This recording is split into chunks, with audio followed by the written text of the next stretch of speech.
ዜና አቅራቢዋ ፍቅር የያዘው ሪፖርተር ዛሬ በላይቭ ስርጭት በሚያደርስበት ወቅት አንድ ጥያቄ ላቅርብልሽ ብሎ ነገሩን ይጀምራል። በዚህ ሰዓት በፍቅር ውስጥ የነበሩት ሁለቱ ጋዜጠኞች ድንገት ሳታስበው በርከክ ብሎ ቀለበቱን ያወጣና ይህ ንግሥት ታገቢኛለሽ ወይ ብሎ ይጠይቃታል። በዚህ ሰዓት እሷ ከጠረጴዛው ስር ዝቅ ብላ የፍቅር ጥያቄውን ውድቅ ታደርግበታለችም። በዚህ ሰዓት አብሯት የነበረው ጋዜጠኛ የፍቅር ጥያቄህን ውድቅ አድርገዋለችም፣ አልፈልግም ብላ እየተናገረች ነው ብሎ ይነግረዋልም።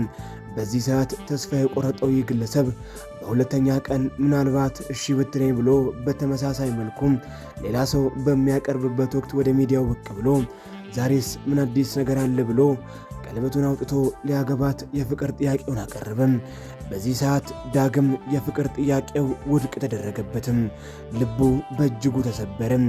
ነገር ግን የእሱ ጥንካሬ እዚህ ጋር ጀመረም።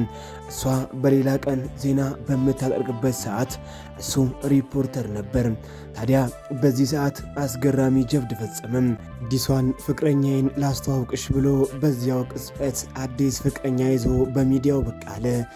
በዚያች ቅጽበት እሷ ስታሳይ የነበረው ነገር እጅጉን የተበሳጨና ብጭ ሰው ፊት ነበር። ታዲያ በዚህ ያላበቃው የሁለቱ ፍቅረኛ ማቾች ጉዳይ በምን ይጠናቀቅ ይሆን ብሎ ሰው በሚጠብቅበት ቅጽበት በመጨረሻም አንድ ነገር ተከሰተም።